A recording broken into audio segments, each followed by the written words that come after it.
Yeah. So, hello, my event friends. Welcome to the new episode of EvaTalk. I hope you enjoyed our last episode. Today, we have a very special guest with us.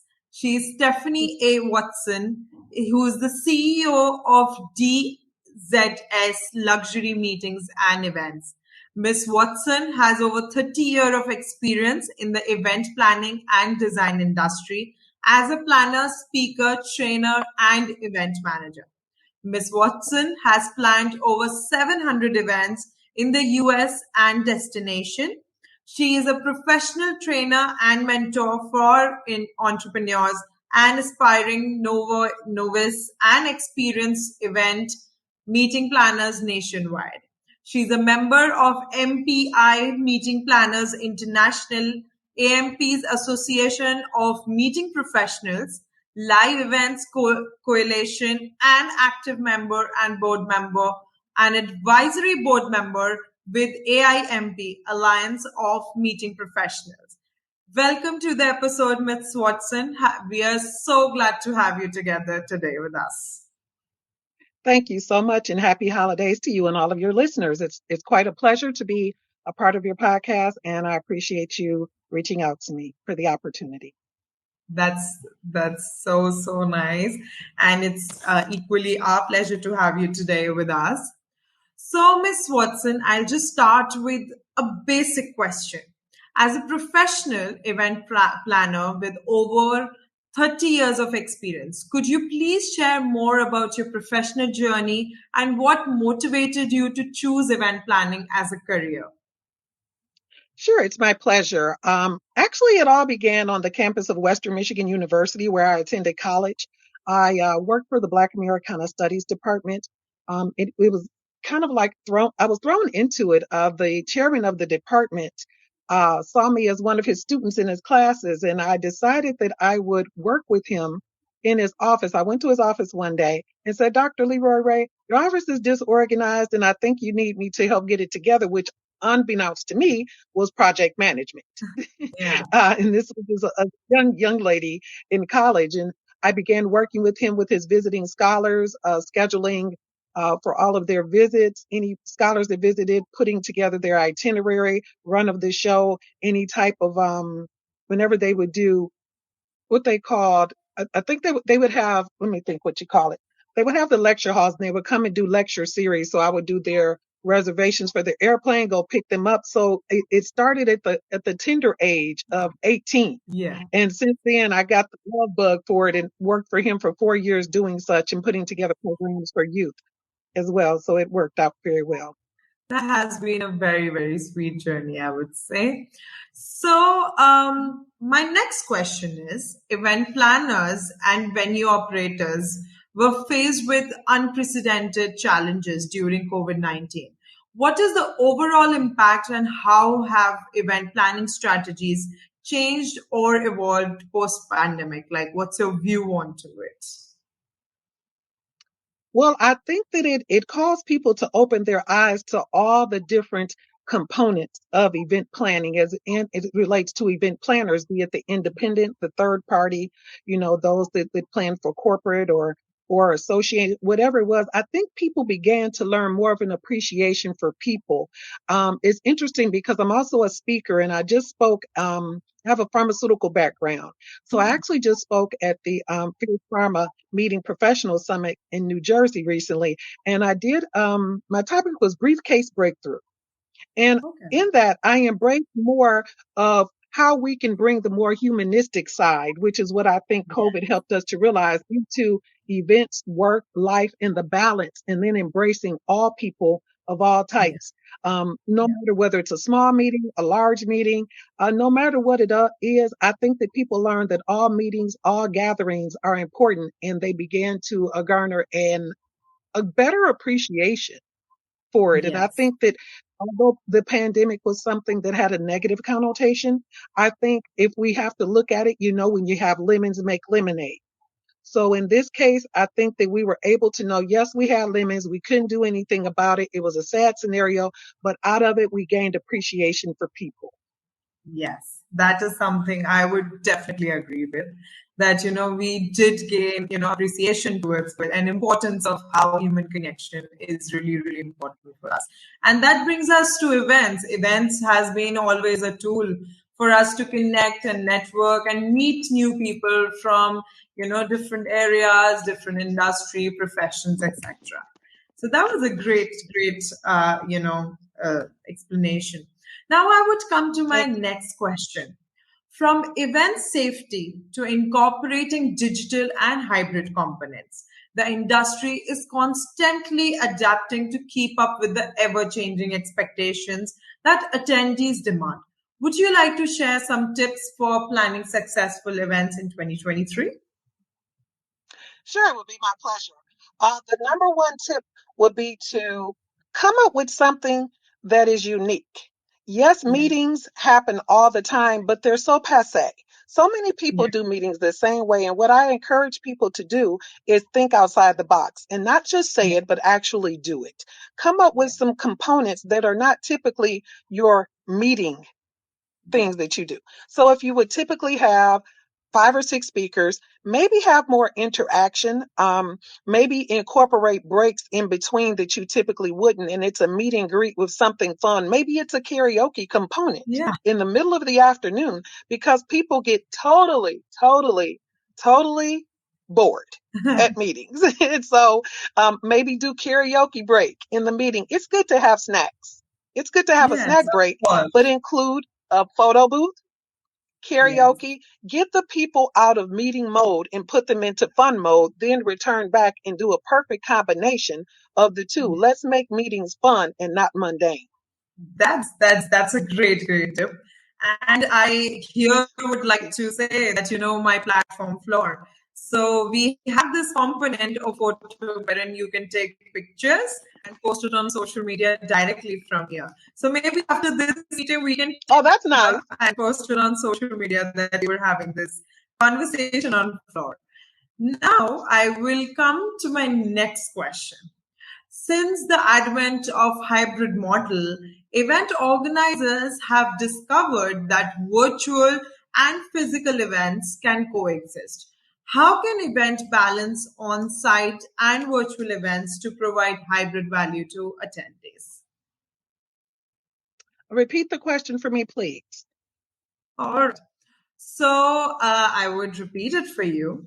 Since the Thank you. advent of the hybrid model, event organizers have discovered that virtual and physical events can coexist. How can event balance on site and virtual events to provide hybrid value to attendees? That is, how can hybrid, events can be, really helpful for the attendees? What's your take on it? Well, that's a very good question because people become disengaged when they're not involved or in person quite often. So you must maintain their attention. One of the Yeah. best ways I find with this, a best practice would be to incorporate contests prior to for just the individuals who are not in person. So if that Okay. means maybe doing some sort of a drawing so Okay. that they can benefit. So you'll do a live drawing that's only for the hybrid people, and then you'll have all the pictures of them, so you can take the picture and put their picture up at the event that's live while they're hybrid. And then maybe Yeah. you can just do maybe we can do maybe an attendee of the every 15 minutes, so an Okay. award and do a prize drawing for those attendees every 15 minutes, and then you can put them up as the winner and then make all kind of fanfare and things of that Yeah. nature. So now there's a component of I'm not live, but I really am being recognized as being live. So I'm still as important and I'm involved and engaged in some Yes. sort of a way. So again, what we're doing is we're engaging, and what we're doing is we are including. I have a certification from MPI, an inclusive event strategist. Well, with that, let's come up with a strategy to include everyone and make them feel included. Yes, that is something. Again, that brings us to the point that, the human connection, the touch points, how you can make them feel that they're connected, that they're on the event at the site. That's a great tip. All right, then I'll come to Yes. my next question. That is, Event planning profiles are ranked as the fifth most stressful job in the world. So, carving a niche within the industry certainly takes a lot of effort. What has been your biggest challenge to reach where you are today? And what tips would you like to share with other women professionals seeking success in the event planning industry? Like me? Yes, thank you. Well, it's been actually, it's 26 years right now, and then it'll be 27. Oh, well, in a few days. But one of Yes. my niches, is I have authenticity and I remain consistent. So authenticity consistently has been what has kept me in this industry. And believe it or not, and this is good for some of the listeners, I've worked a full-time job in pharmaceuticals, medical healthcare, marketing, and sales while running my business for over 26 years. And that required a lot of organization, but it Yes. required passion. So my passion has remained consistent as well. When people work with and like to work with people who are authentic.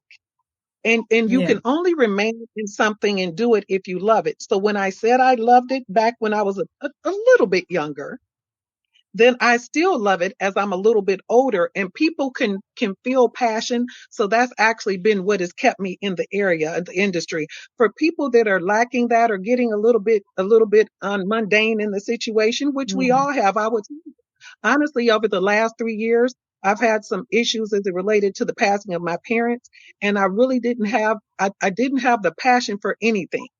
Like everything that I enjoyed, even going shopping, it Yeah. was gone.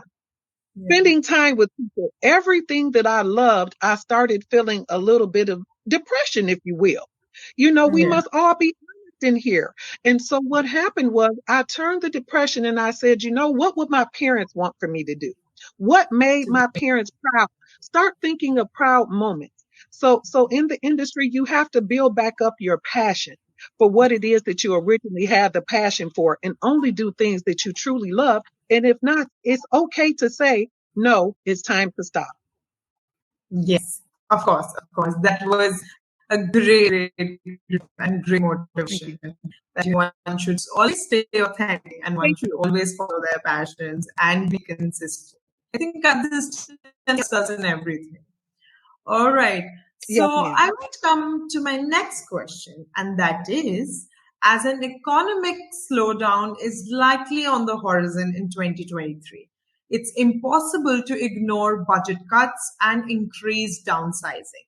Do you consider these post-pandemic and pre-recession changes as a sign of difficult times ahead of, event planners?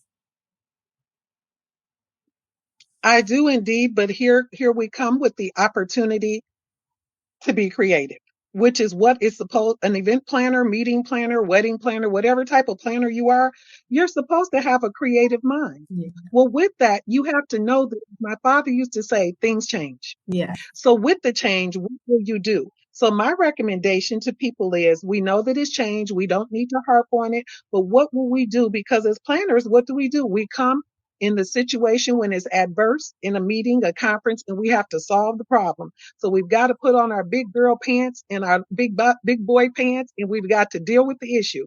And in dealing Yeah. with the issue, it allows you to be creative. So when it relates to budget cuts, here's some tips that people can do. Instead of, you know what it is? They can cut down on the food. That's what's Yes. costing a lot. People are not that hungry. They Yes, are of not course. that hungry. I promise you, they're not. So right there, you can cut your budget 20% by lessening the meals. You don't need Yes. a breakfast, a break, a lunch, and then also more snacks. Take those Yeah. snacks away, and instead, here's an idea: have some pre-made snacks. So even if you have a cookie in the bag, and then maybe you should have something for people that are gluten free. Some people have some fruit in a bag, or just have some apples and oranges. Put them in goodie bags for people, and maybe take a break and hand those out. That's going to minimize that. Plus, it's going to foster people an opportunity. You may maybe eat a healthy snack that's prepackaged and talk. Yes. and do that for Which is 15 or 20 minutes, or maybe incorporate it and let the people do it, stand up and let's have snack time and come up and have each person come up. Hey, let's take a volunteer. Here's this interaction again, but we're finding ways to reduce costs. Let's have a volunteer to come up and talk about their best healthy recipe that they make in 5 minutes. yes, of course, This is of course. all That part was of a the very deal. sweet idea, I would say. That we can always Yeah, cut down on food, and that is really something people are not hungry. Yes. Now that we are another almost, yes, you would like to I'm say sorry. something. Another thing that I wanted to share with you, I'm sorry, quickly was, oftentimes there's a lot of cost in AV and room rental.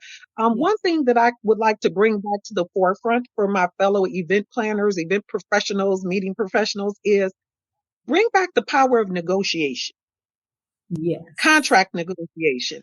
We have to use our crafts and our skills and bring them back. So work on contract negotiation. As one once said, you have not because you ask not. So ask, say, this is a little expensive. You'd be surprised the number of people, these same people in these venues, these hotels, these retreat locations, these golf courses that we are having these meetings on, they want you back. So be Yes. honest with people. When they have a Don't business. people every Yeah. tell the truth, even at your home. Your food is too expensive.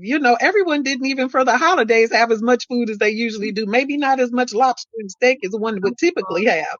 So in that case, in reality, know that reality exists in your workplace. It exists in your home. And then it also exists in the lives of others. These people that work at these venues you're talking to and putting your meetings together with, they're humans. So they know what you're facing because they're facing the same thing personally and professionally as well. So, the thing that I leave you with is just ask.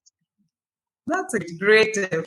Ask, You're asking is that's it. always good. Questioning is always good. It always helps you increase your knowledge, get more negotiations, or maybe help in some other way. So ask is always good Yeah, because just you won't have it till you ask for it. tell them the truth. Say, our budget is cut. We still want to have a quality meeting. And then when you engage in the expertise of someone else, don't try to figure out always how you can do it. It's their venue, it's their location. Say, hey, is it anything you can do to help me to Mhm. make this a quality meeting? Because guess what? They're featuring and promoting, and let them know I'm having my meeting here. I'm giving you promotions. You're on my promotional. You're getting free marketing. With that, there's the negotiation. With that, you're going to be in front of thousands of people before, during, and after. What can you do to help me so we can help each other to make this a wonderful event? And maybe I can return. If not, there may be people that attended that may want to return. So they're going to have a vested interest. Bring them in as a vested interest partner. Okay, all right. So I think we can summarize this as one should always ask. There can always be negotiations because people are dealing as on the same page as us. Then we can say more engagement with people. I can say cut on food costs because of course it's going to be healthy and great for all. That's great Very tips. good. Definitely. That was great. I think with this Thank you. great tips from you, I can come to my last question. And I'm really sad to say that this is my last question, though, because it is so good talking to you. And that is, would you like to share any message for the event professionals community? Any kind of message? Of course, holidays are here, so we want to hear more from Stephanie. Well, let's see here. For event professionals, I'm going to leave you with three things, and that is let's do good at unclicking the clicks. So, number Okay. one, unclick the clicks.